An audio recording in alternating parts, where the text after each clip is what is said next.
माझा जो हेतू होता तो सगळ्यांचं मत विचार सगळ्यांची करून आपण सगळ्यांनी वीराचार्य बाबासाहेब कृष्णरे सरांच्या अकॅडमीमध्ये सगळीजण आलो. सगळ्यांचे विचार मंथनाने सगळं पाहिल्यानंतर आपली जी भावना आहे त्या भावनेप्रमाणे आपण सगळ्यांनी एक वीराचार्यांच्या स्मृतीला खरोखर आठवण करून आपण सगळ्यांनी ही अकॅडमी बद्दलचं मनामध्ये आपण संकल्प करूया की येणाऱ्या दिवाळीनंतर या ठिकाणी न्यायालयाची कोणत्याही परिस्थितीत आपण अकॅडमी चालू करूया. आणि त्याच्यासाठी मडके साहेब मिर्जे साहेब यांनी आपल्या वकिलांच्यातले चांगल्या वकिलांना सगळ्यांना गोळा करून एक मुख्य मार्गदर्शक म्हणून एक 4-5 चांगले मोठी माणसं गोळा करून सगळ्याच वकिलांना या प्रवाहात वरचेवर कसं आणता येईल यांचा एक व्हॉट्सअप ग्रुप तयार करून कसं यांच्याशी कॉन्टॅक्ट करता येईल अशा पद्धतीने नियोजन करूया. आणि त्याचबरोबर आज या ठिकाणी 2 घोषणा होणार आहेत. एक तर अकॅडमीची आहेत आणि एक तर हॉस्पिटलची. आणि त्या सगळ्या कार्यामध्ये आम्ही तुम्हाला सांगतो सगळीजण तन मन धन वेळ आणि आपले अनुभव आपले विचार या सगळ्याशी एकत्रित होण्यासाठी आपण एकदा सगळीजण ताट बसून नमोकार मंत्र म्हणूया. आणि या नमोकार महामंत्राच्या माध्यम झाल्यानंतर एक अर्ध्या मिनिटामध्ये इथं अकॅडमीचं स्वरूप काय असेल आणि हॉस्पिटलचं स्वरूप काय असेल ते हेच प्रवचन समजून तुम्ही सगळ्यांनी त्याचा आनंद घ्यायचा आहे. ओम नमः सिद्धेभ्यः ओम नमः सिद्धेभ्यः ओम नमः सिद्धेभ्यः मंगलम भगवान वीरो मंगलम गौतमो गणी मंगलम कुंद कुंदाद्यो जैन धर्मोस्तु मंगलम सर्वमंगल मांगल्यम सर्वकल्याणकारकं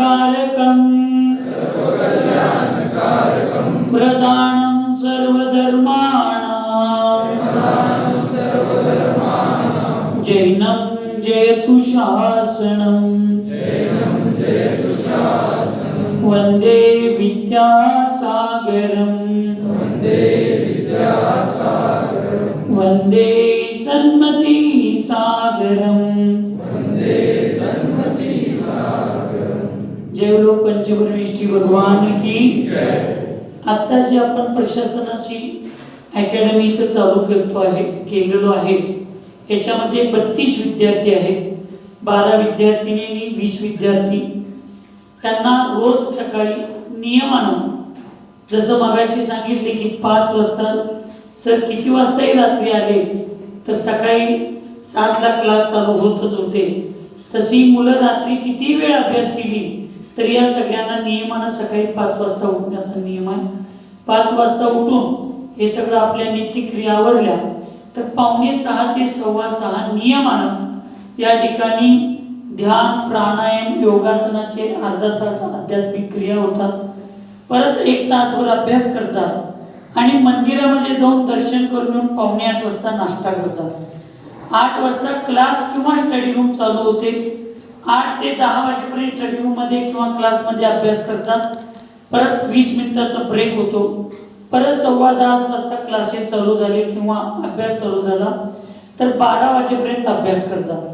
12 वाजता जेवणाची सुट्टी होती. 1:30 वाजेपर्यंत मग जेवण विश्रांती कपडे धुणं जे असेल ते असेल. 1:30ला परत क्लास चालू होतात. परत 2:15 वाजेपर्यंत ते चालतं. 2:15 3:30च्या दरम्यान परत एक 20 मिनिटं चहा कॉफीला विश्रांतीला वेळ मिळते. परत क्लास चालू झाले की 5:45 वाजेपर्यंत क्लास चालतात. 7 वाजेपर्यंत परत आम्ही त्यांना आहार म्हणजे वाचा आणि संध्याकाळी थोडा फेरफटकाला वेळ देतो. 7 ते 7:30 रोज वीराचार्यांची आवडती प्रार्थना म्हणजे मेरी भावना.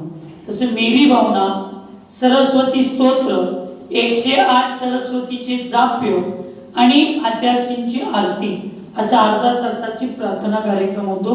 आणि 7:30 नंतर फ्रेश विद्यार्थ्यांच्यासाठी 9:30 वाजेपर्यंत कंपल्सरी अभ्यास आहे.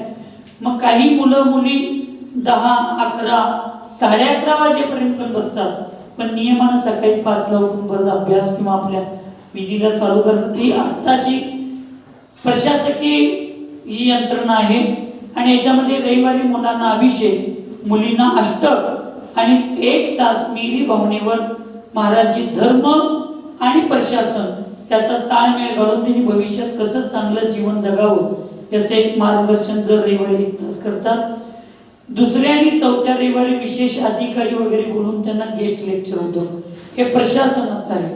न्यायालयाचं आता आम्ही 1 वर्ष सुरुवातीला, आता येणाऱ्या ऑक्टोबरच्या महिन्यात त्याची एक एंट्रन्स परीक्षा घेऊन इंटरव्ह्यू घेऊन दिवाळीनंतर त्यातली सिलेक्टेड 10 ते 15 मुलं मुलींना निवडून किमान जर शनिवार रविवारी, आता सुरुवातीच्या काळामध्ये शनिवार रविवारी त्यांचे 4-4, 5-5 तास मिरजे सर वगैरे कसं घेतील तसं करून पूर्ण आपली मुलांची आणि मुलींची हॉस्टेल पूर्ण तयारी झाल्यानंतर अशा न्यायालय क्षेत्रातली सुद्धा 10 ते 15 मुला मुलींना वर्षाला आपण इथं निवडून त्यांचे क्लासेस इथं निवासी आणि जवळपासच्या मुला मुलींना येऊन जाऊन करणारे असे क्लासेसचं मार्गदर्शन केंद्र इथं दिवाळीनंतर चालू होईल.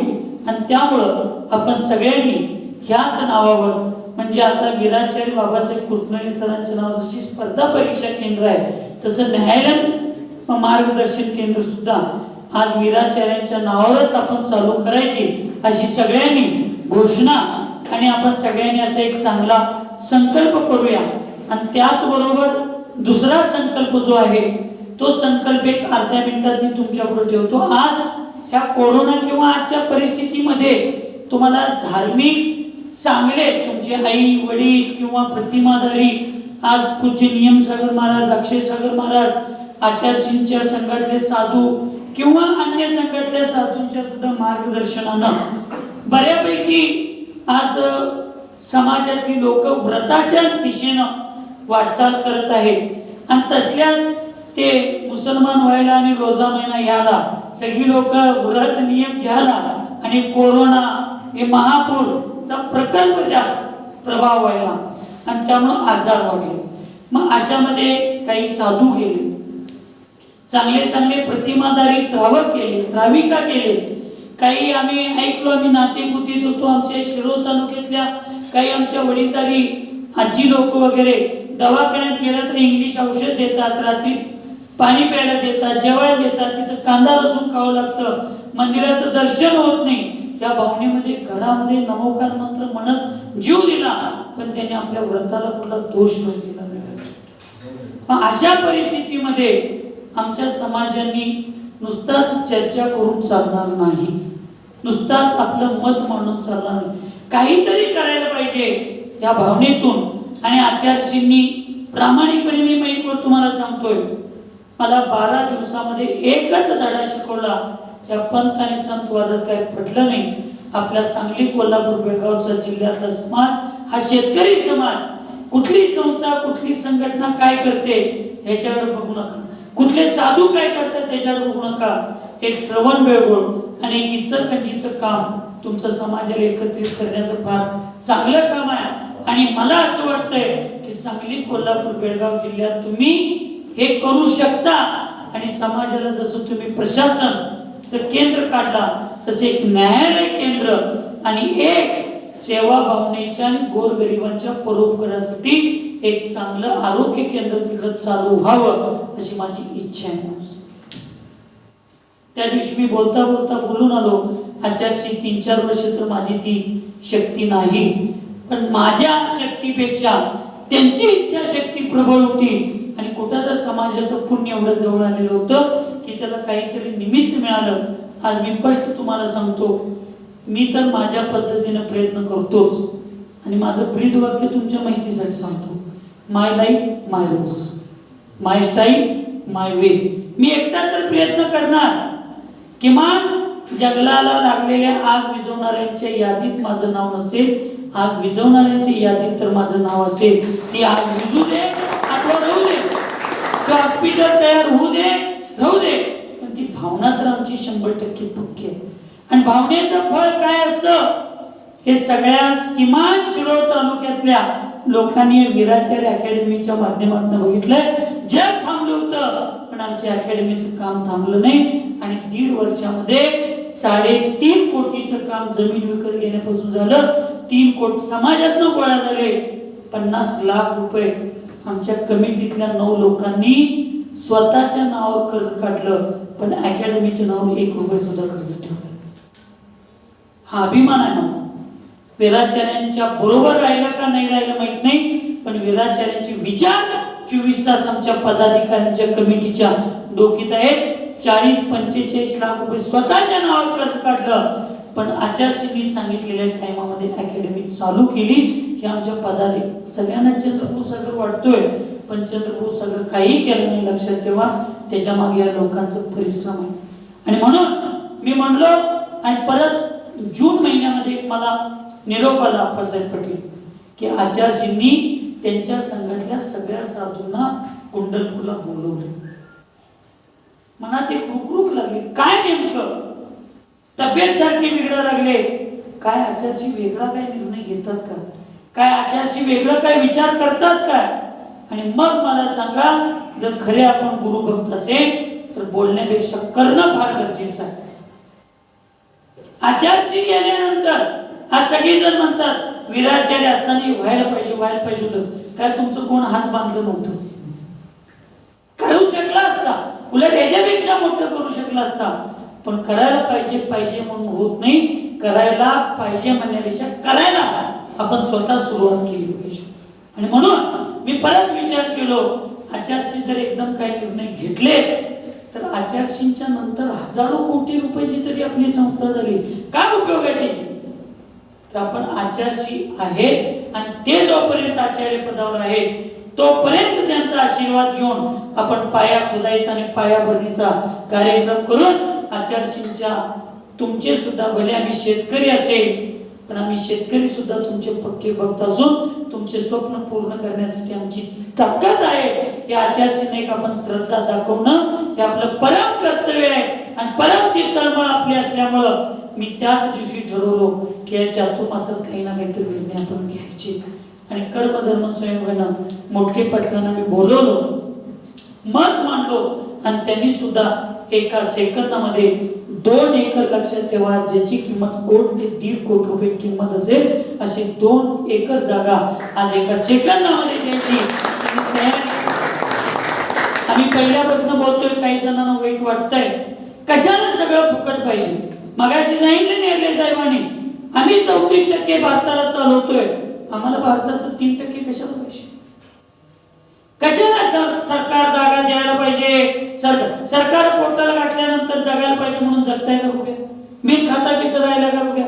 सरकारच्या दवाखान्यात जागा मिळाली नाही म्हणून अलायन्स मध्ये जाऊन 3 लाख रुपये बिल भरता तुम्ही ऍडमिट व्हायचं राहिला का बघूया. स्वतःवर आल्यावर 4-4 लाख रुपये जाऊन ऍडमिट झाला.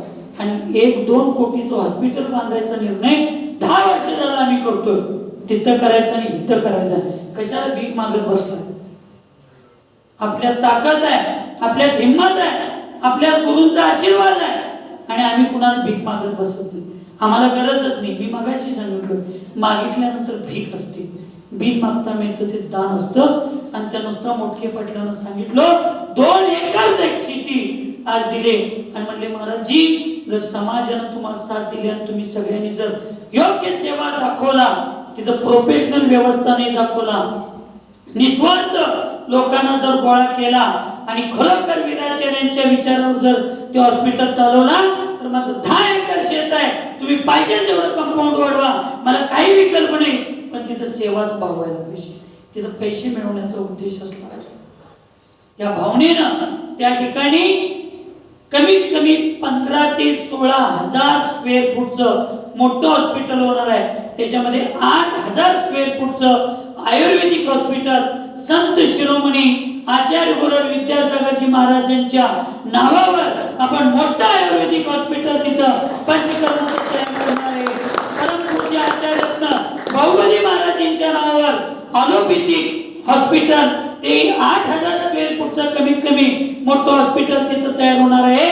आणि आचार्य सन्मती सागर महाराजांच्या नावावर त्याच ठिकाणी तुमचं रक्त लघवी तपासणी, सोनोग्राफी, एक्सरे आदी आदी जे तपासणी केंद्र आहे ते सुद्धा मोठं अद्ययावत तपासणी केंद्र तिथं शांतमूर्ती आचार्य सन्मती सागरजी महाराजांच्या नावावर त्या ठिकाणी होणार आहे.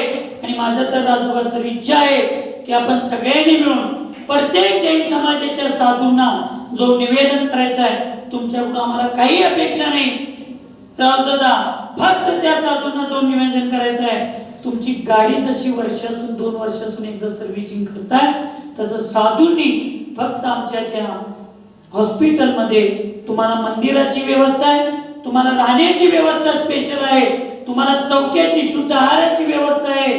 फक्त 8 दिवस तुमचं शरीर आमच्या ताब्यात द्या.